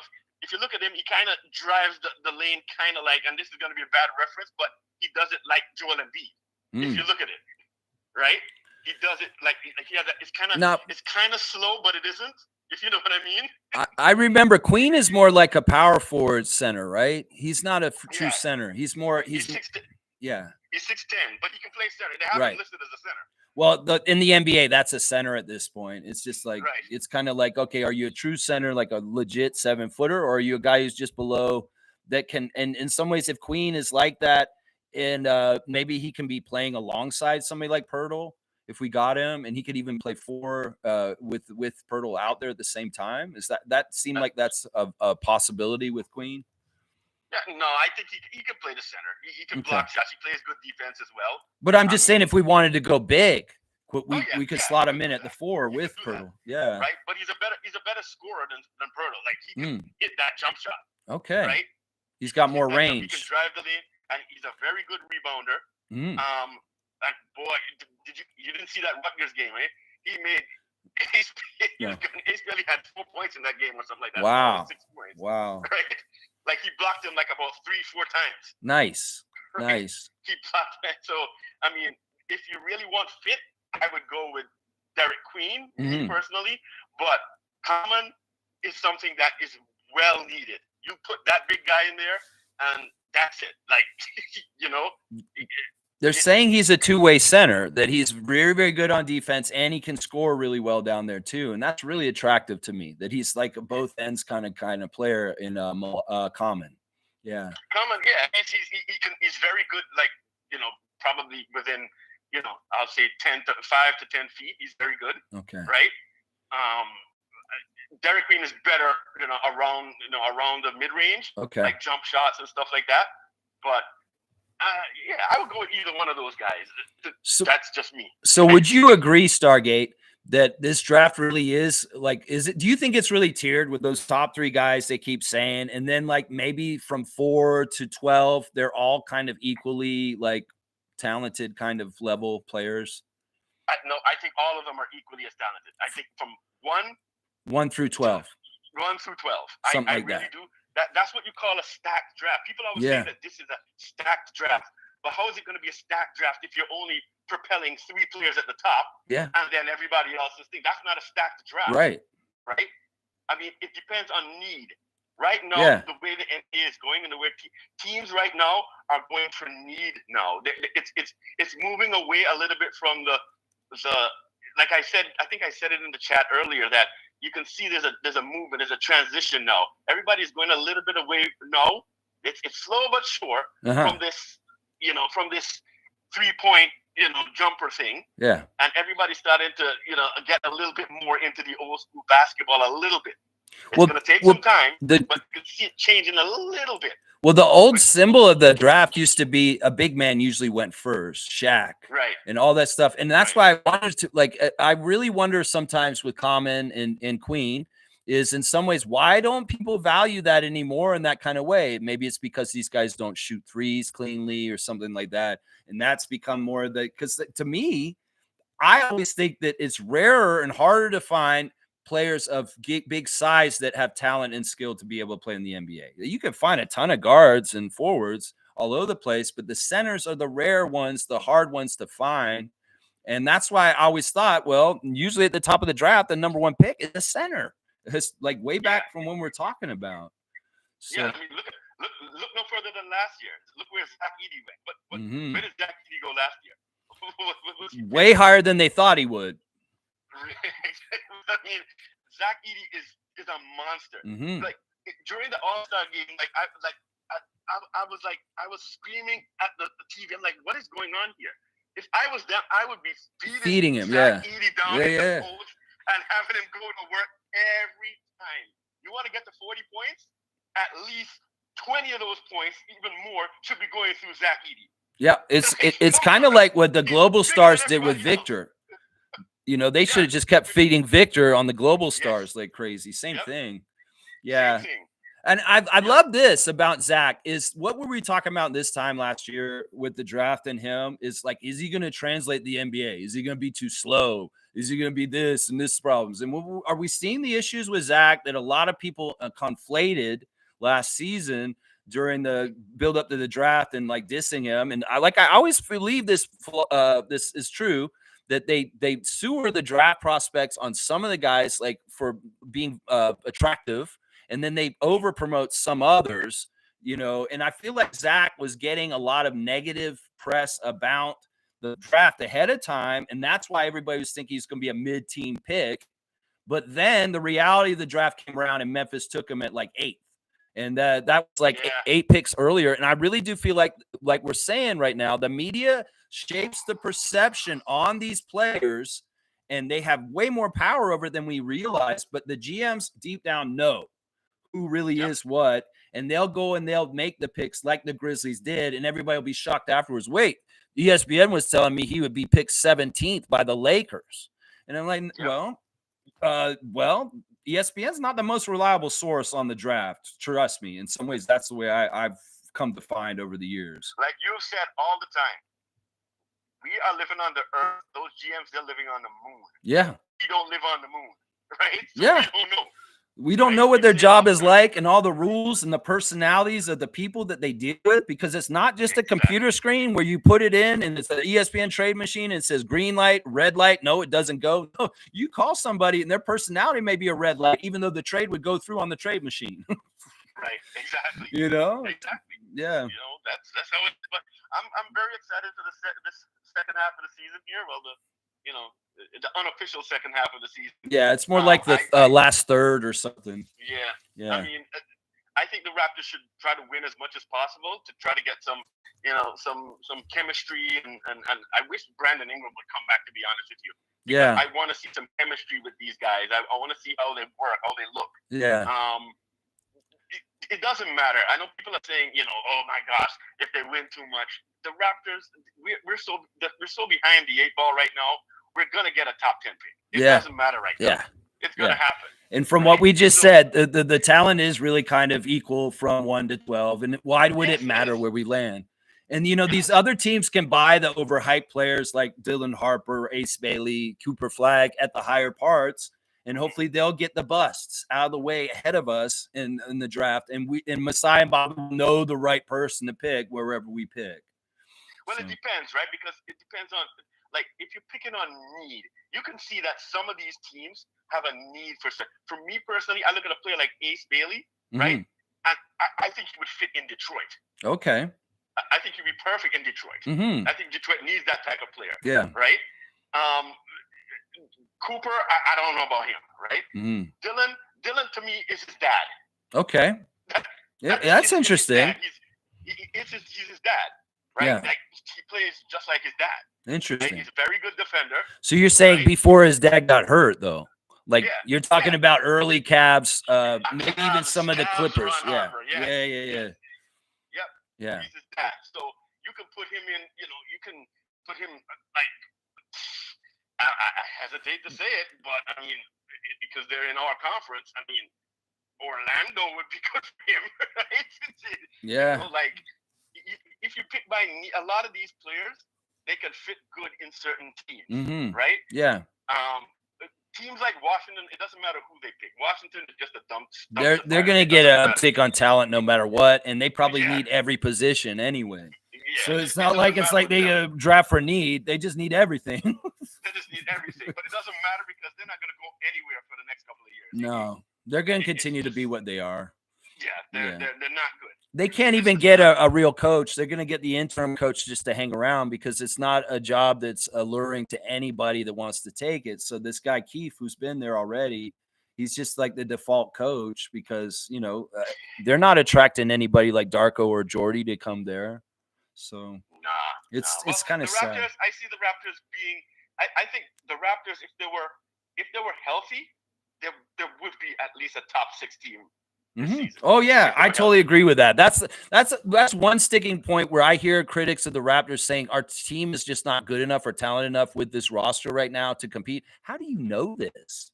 Because don't listen to Beyond. That guy Beyond I mean, how do you know this? I know he's one of them saying this, but this is a sentiment that's around Raptors Nation by some fans saying that they just don't believe the Raptors are talented enough with Scotty, RJ, Emmanuel, Brandon, and Jakob in the current roster to actually compete. But we have no idea about that because we have not gotten Brandon yet. And that's really the person we got to try it out with there. And then, you know, we've hardly had Quickly. Yeah, we've hardly had Quickly. And the other thing is that the room to grow for our young players is huge. And there's so much more they can be adding and contributing towards more winning as they get better, the youngsters on our team. You know, Shamshay down the road, who knows how much he's going to add to winning in the next 3 years. He is the X factor, in my opinion. The he X is. Factor is that kid. No, he's not the X factor. That kid, Jacoby Walter. Yep, him too. He's the X factor. Watch that kid. Yep. That kid has something. Yep. Right? Another genius move by Bobby and Messiah. So good. That kid has something. I remember he was touted to be like top 3 at one point. Yeah. Last season, right? But he dropped. I think he got injured or something. Right? Yeah. Or something like that. It could have also been that, like, in some ways he is undersized for his position, and a lot of people maybe discounted him, and that's why he fell to 19 for that. But the thing is that they don't take into account is that Jacoby has a not undersized wingspan, that his wingspan is absolutely insane. So maybe he's a little shorter on height, but those arms are very long, and we see how they snatch the ball on defense. You can't teach defense like that. I love that one move he does where he sneaks up on people and comes up behind them and pokes the ball out and comes and takes it. Yeah. It's the best, man. We love Jacoby. Well, Stargate, man, it's been a total pleasure having you call in today. And I know this summer we'll be doing more of the Thursday Think Tanks. And I'd love for you to be a regular caller because, man, such astute points and really, really delightful call today, Stargate. I hope you feel better. Thank you so much. Thank you so much. Thank you. And big up to the Raptor Freak family. Big up to I want to especially big up to Black Hawk and Cool Cat. Who usually are in, Zazu spaces. Yeah. They really, they have a lot of patience because I don't have patience for a lot of that stuff. Yeah. Right. So I want to big up to them who they hold it down, man. They hold it down for the Raptor Freak family. We love Raptor Freak family. We love our Zazu spaces kindergarten cops. That's right. That's right. All right, man. Take care. All right, Stargate. All the best to you. All the blessings and all the love to you, my good friend. And I hope you feel as better as possible. It's also going out to Kareem. Same thing. All right, Stargate. Yes. Take care, man. Yes. Let's go. I love it, man. What an awesome call, man. Wow. Really, really knows his stuff. Stargate, you are, man, it's so cool to hear your voice, too. And to hear you expound on some of the stuff about the draft and stuff. Really, really good quality call with a lot of good insight. That's exactly the kind of stuff I like to hear on the Thursday Think Tank right there from Stargate. All right, let me catch up on the comments. I may have time for one more call if somebody wants to get in one more call, but we are going to wrap things up before 2 hours so that I can be out of here. Get it out of here. That's right. Let's see. We are at Logical saying Cook to Stargate. Yeah, he thought what he was saying was on point. These are not the prospects you are looking for with the Star Wars reference. These are not the droids you're looking for, Ben Kenobi, Jedi mind trick, soft-minded people. Woo! Stargate, my boy. Yeah, there you go. Nameless is saying that. Yeah, facts. He was spitting facts for real. Yeah. Nameless saying, in a fantasy world, I'd be chasing him every day trying to land him, but there's no way they relinquish him now. You had to land him while he is out there. It's still a veil of mystery. The secret's out. Boom goes the dynamite. Talking about Zach Edey. Zach Edey, yeah. I agree. Let's get the next Zach Edey. I like Malak. I really do. You know, I'm thinking about Klinghamn too last year. Klinghamn, I don't know what he's been doing in Portland. We haven't seen Portland yet this year, so I haven't seen him play, but I haven't heard any noise about Donovan Klinghamn. And he was the top center draft pick last year in some ways. He got drafted before Zach, but he's doing nothing in this league. He's not getting any kind of press or I haven't heard anything about Klinghamn. So he's been hurt. I don't know what's going on with him. But Zach Edey's looking like he was the #1 center draft prospect from last season's draft, not Donovan Klinghamn. But, you know, Trailblazers have a history of drafting bunk centers at the top of the draft. Yeah, they do. They have a history of this. Yes, they do. Let's see. Carlos saying, I agree. Let's get the next Zach Edey. I love it. Smith saying, Bobby Portis has been suspended 25 games as per Shams. Whoa, that's a big suspension. What did he do? You know, speaking about this is actually interesting. There's a news article on ESPN saying that they found the people who've been breaking into the athletes' houses because this gang that was doing it took too many selfies of them with the items that they stole from the professional athletes. So they actually caught these people. I know that Bobby was one of the victims of this ring. That's why I bring it up real quick. But that's crazy. What did Bobby Portis do? Why is he suspended for 25 games? This is really, really crazy. Yeah. Well, Doug Smith's seeing the Toronto Tempo colors right there. He likes the colors of the Tempo there. Okay. I don't see anything exactly on what you're saying about Bobby Portis. I kind of want to know why you got suspended. If you guys know the details, let me know. Just write it in the chat. 25 games, Reggie? Wow. Mike saying Jedi mind tricks hurt Edey, but the Grizz knew. Yeah, I mean, most people knew. I think if the Raptors had a shot at him at their pick at 19, we would have taken him at 19. If he was still there at 19, we would have taken Zach Edey. That would have been awesome, man. That would have been awesome. Kareem saying Zach Edey is a beast and he's alpha. He's mixing it up hockey style with Draymond and others. Nobody wants the smoke with Shaquille O'Neal. I wish Grizzlies used him more in the paint. He's unstoppable. Yeah, okay. Okay, so he's suspended for taking a prohibited substance. Bobby Portis maybe taking HGH, hormones, or something else. Maybe he's taking something that's more illegal and not so good for you. I don't know. Either way, this is interesting. This could very much hurt the Bucks on their playoff chances because one of their main bench defensive players is going to be out for the stretch run of the season. I think how many games do they have left? 25 games. They're pretty much going to eat up the rest of the season for the Bobby Portis. And what's going to be going on by the time they get to the playoffs, getting him integrated back in and up to speed with playing with the team. He has played there a long, long time, so it probably won't be that difficult for him to get integrated back.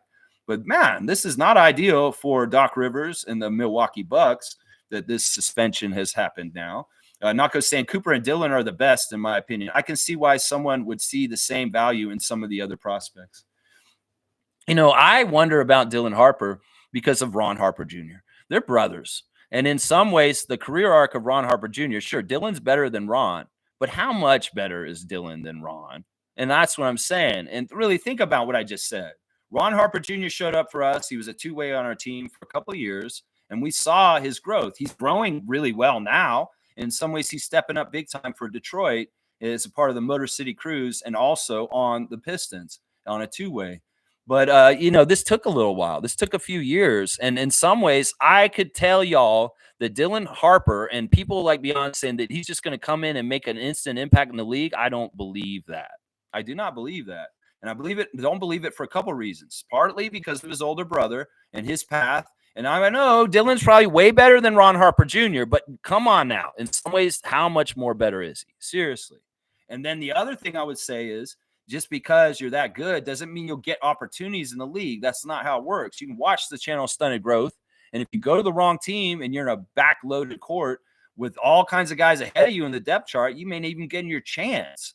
So that's the thing, man. Everybody can say Dylan Harper's this. He's going to be a transformational superstar for whatever team he drafts him and have an instant impact. I don't buy this shit. I really don't. I really, really don't. unless you're a big, huge guy like Zach Edey or Victor Wembanyama, I don't think you're going to have an immediate impact, because in some ways there's people that are ahead of you on the team already.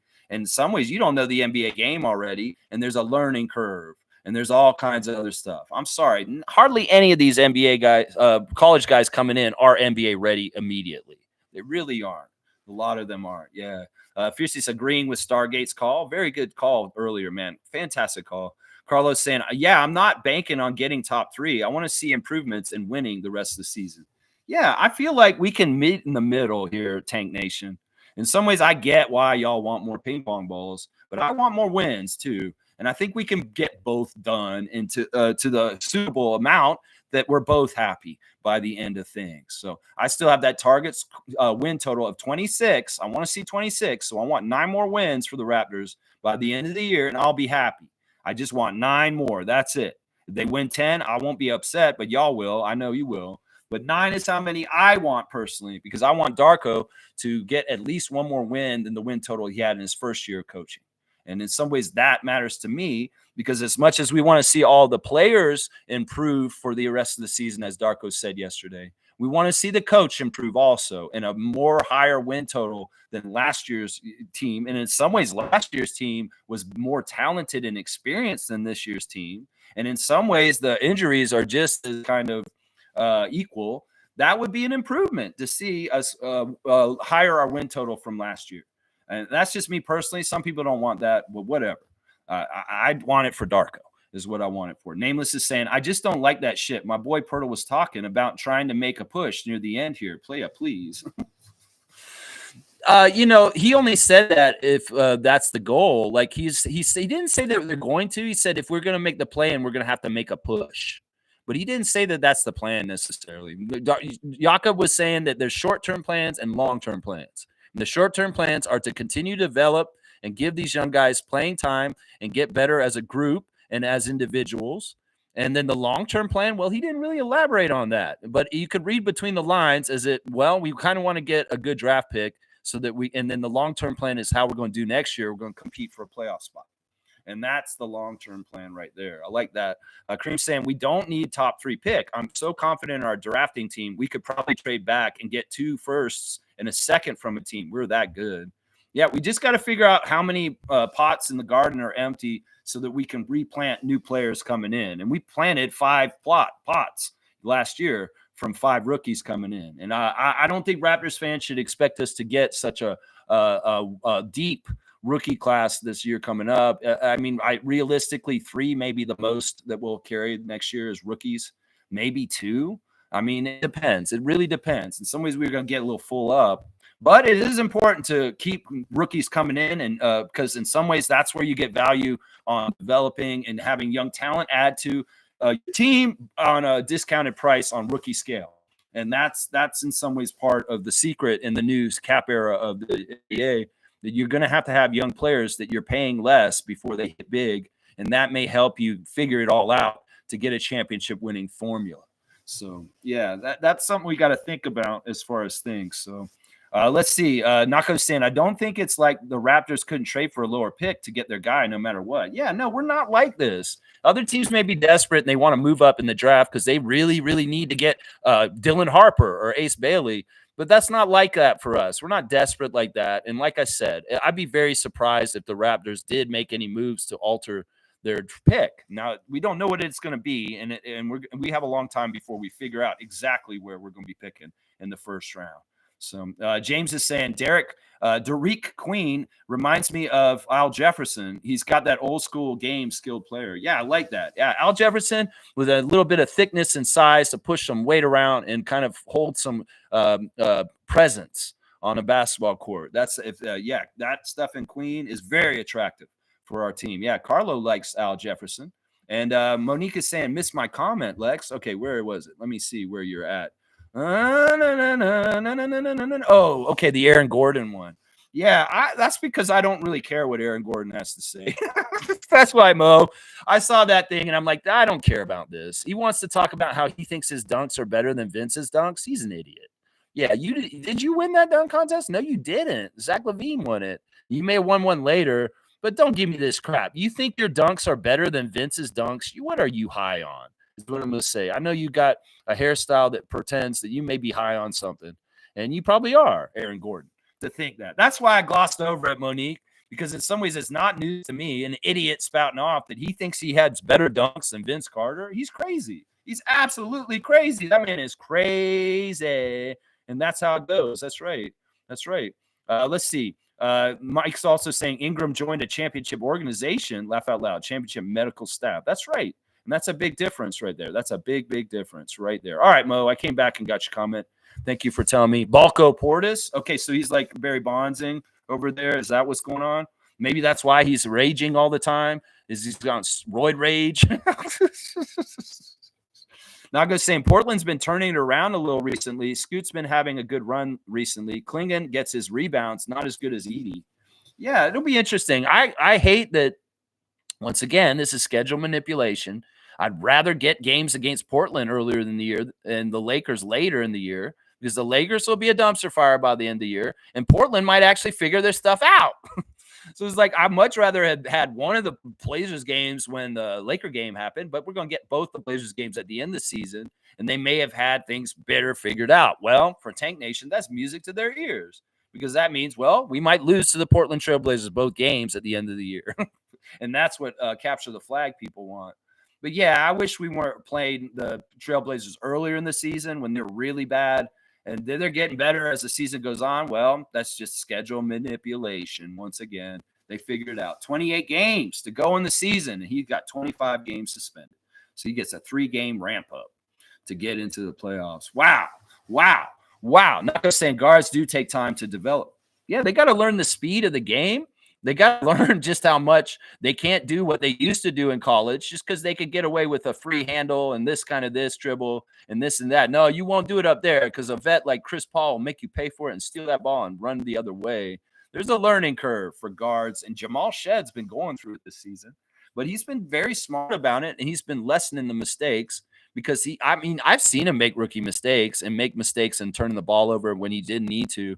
But he's learned from them, and quite often he's not making the same mistakes over and over again, which is fantastic. That's the thing you want to see, is young players that actually have an ego that's less enough that they can understand where they're screwing up and make adjustments and actually fix it. Some of these players think they're above reproach, and they're like, oh, I'm so good, and they don't learn fast enough. Well, Jamal Shedd's very honest with himself, and, well, he sees the holes in his game were pointed out by veteran NBA players he's playing against, and he's adjusting.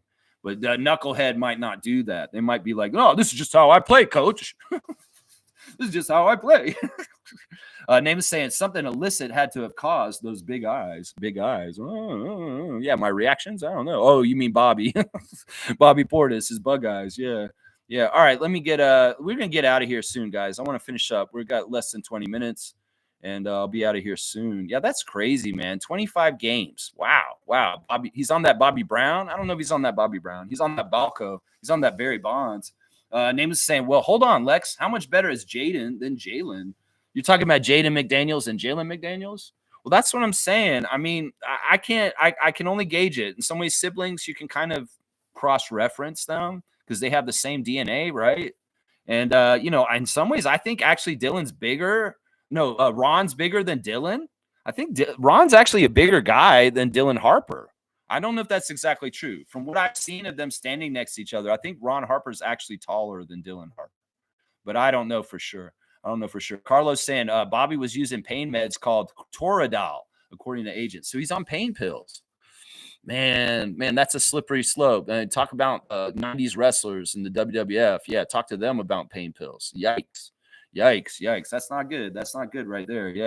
Yeah. Name is saying, let's put that big ass brush you're using down for a second. I don't even know what you're talking about, man. You're out there, man. You're out there, Nameless. I have no idea what you're talking about. Oh, yeah, Balco sort of thing. Yeah, Balco. Yeah. Stargate saying Derek Queen and Al Jefferson comparison is fair. Horace Grant is another name that comes to mind. Ooh, Horace Grant. What a great throwback player. Man, I used to love Horace. Horace was the one Bull that I liked, even when I hated the Bulls against the Pistons. And then he went to Orlando, and I really loved him. When Horace Grant was on the Magic, he was one of my favorite players on the Magic. I loved seeing the blue goggles when he switched to Orlando. And, of course, they went to the finals that one year against the Rockets, way too soon. They weren't ready for it, and they got messed up. Yeah. Yeah, Mike's saying those are the prospects you're looking for. Laugh out loud. There you go. Balco sort of thing? No, we don't want them. Monique saying W Stream, W Vibes for a Thursday Think Tank. Go Raptors for life. Keep at it always, Lex. Raptor Free Crew strong forever. Keep at it always, Lex. Limit comments. I really appreciate the calls today. Almost all of them. All of them except for one. And, man, fantastic voices on the chat today in this Thursday Think Tank call-in show. I love this format. And I hope that we can get more diverse and a lot of calls in the future this summer when we do this regularly. So, man, good job. This may have been the best Thursday Think Tank ever. I even got to cuss out Cowboy, which is awesome, man. Yeah, yeah. You're saying Ben Johnson used the Toradol? Oh, man, that really messed up Ben Johnson's career. That's no good. That's no good. All right, let me do a wrap up real quick. I'll go over all the last little things I wanted to talk about today. Let's see. There's a move where Devontae Green was bought out by the Pelicans, and he's going to go join the Cleveland Cavaliers. That is a big move for the Cavs. They're really solidifying things for a championship run to get a player like that to add on as an add-on near the end of the bench just for insurance to help them out. So, yeah, things are looking really good for the Cavs in the postseason. I'm telling you right now. I wouldn't be surprised if they're the Eastern Conference team in the finals, guys. The Cavaliers is who I think is going to get there. And I hate the Cavs. I don't want that to happen. I'm just saying that's what it looks like. That's what it looks like to me. Let's see. Is there anything else on there that I kind of want to look at from ESPN? Probably not. None of it's that interesting. And we already did the Instagram stories, and we've looked at the breaking news of the Toronto Tempo. It has their GM, Monica Wright-Rogers, and Doug Smith has an article on that. So Doug Smith's covering Toronto Tempo stuff right now. Here's your Raptors Reddit reaction right now. What are they talking about there right now? They're saying that Emmanuel Quickley's old school mentality braced him for a new chapter with the Raptors. This is an article by Eric Kareen of The Athletic. Yeah, that makes sense. We saw how we was very transparent about Emmanuel's transferring from the Knicks to the Raptors and all that was going on. Of course, RJ was holding hands with them coming through it so that it made it a lot easier and easier for him in some ways. It's not only his old school mentality, it's his friend that helped him through there. This is a quote from Darko at the practice interview yesterday. I'll have only one goal. And I told the guys today, my goal is that every single player on the roster improves for this stretch of the season. So there you go. That's on Raptors Reddit right now. They seem like they're doing pretty good as far as like not acting out right now in some ways. Raptors Reddit is kind of keeping okay right now. As I said earlier, happy birthday to James Johnson, former Raptor. It's his birthday today, now on the Pacers. I believe he's 38. And then Charles Barkley's birthday is today also. So happy birthday to Chug. Y'all check on your fantasy teams. They are back at play as of last night with the Hornets beating the Lakers. So you want to make sure you get your team set up for the action tonight. Thanks for calling in today, guys. It was a real joy to hear so many Raptor Freak voices on the channel today. It was awesome, man. So good. Yeah. Most saying I'm back to regular schedule tomorrow. Going to miss you. Yeah, she's going to be at the game tomorrow night, like Adriana. And, we'll be in the chat holding it down, and we'll do the preview for tomorrow's games, both games. The Miami Heat at Scotiabank Arena against the Raptors. First game after All-Star break. We'll see how the guys do. Sometimes this game is a little flat and tough after being off for a little while. And also, the Raptors 905 will be playing tomorrow night against the Westchester Knicks. So there's two previews for tomorrow. And unfortunately, both the games are on at the same time. So I'm going to be watching double screens once again for tonight. Yeah, for tomorrow night. Yeah. Smooth saying, does anyone know if Jonte Porter was sentenced? I believe he was. He got like 3 years is what I remember. I think he got 3 years is what I remember. That may be not accurate, but he was sentenced and he got 3 years and he is guilty. Yeah. Yeah. That's what happened. I think he got 3 years in prison is what I've heard. Stargate saying Cavs making a finals run. Yeah, I think so. I really do. And most saying I might go to the Raptors Spurs game, Lex. Well, it's Wembanyama. And yeah, I've got my tickets already to go to that game. It's a Sunday game, which is easier for me to get to too. And that's part of the reason why I'm going to that one in particular. Stargate saying, I hope Carmen Dick gets a job with the Tempo. That's an interesting idea, actually, Stargate. Grady's mom working for the Tempo. I don't know if she's interested in that. But who knows? I mean, you got to remember that Grady's parents are still based out of Kansas. They're not here with Grady all the time. And they'll travel to games, and they'll come to Toronto very often and come to the games and watch him. But they want Grady to be a young man on his own.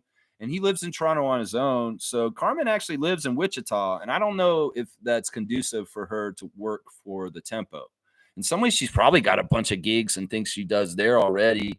The Dick parents, his dad is very much involved in NIL with student athletes, and he has a company that's involved in negotiating advertising contracts for young college athletes. So their base camp is Wichita, and I don't see this in the cards. Although it sounds awesome, I don't know if she could be the coach. That may not be the right position. But who knows? Maybe she's a scout for them. Who knows? I don't know. Maybe Teresa's reached out to her. That'd be interesting to find out. All right. Thanks for watching me today. Thursday Think Tank back in effect, full effect. Badass. Good job. Very, very fun calls. Very, very good to see the diverse voices of all the Raptor freaks and different people that watch the channel. And yeah, all the best to everybody. We'll be back tomorrow, 9:30 a.m. Please like, comment, subscribe, share, or join the channel. Membership has this privilege. You can get to the phone number and you can give me a call. So, yeah, I hope everybody has a great Thursday. I hope that Kareem and Stargate both feel better. And, yeah, I just wish everybody well. And we'll be back tomorrow to cover the Raptors games for tomorrow night. The ref report, latest lineup news, all the stuff that you like to hear on the Raptor Freak channel on the preview stream in the morning. All right, let's go Raptors. Let's go Tempo. Let's go 905. And let's go Team Canada basketball. Let's go Blue Jays. Let's get going, Blue Jays. What's going on here, man? She's a great basketball mind. She's probably a pretty good, shooting coach is what it is. I know she taught Grady how to shoot. So she'd be a fantastic, maybe assistant coach for the Toronto Tempo, if that is anything she wants. But you got to think, if she's with the team as a coach, she's got to travel with the team. And that may not be where she is with her lifestyle right now. So I don't know if it's the right fit. I like the idea of it, though. It's pretty cool sounding, though, in some ways. All right, let's go, Raptors. I'm going to go to the dentist. That's where I'm going right now. Let's go.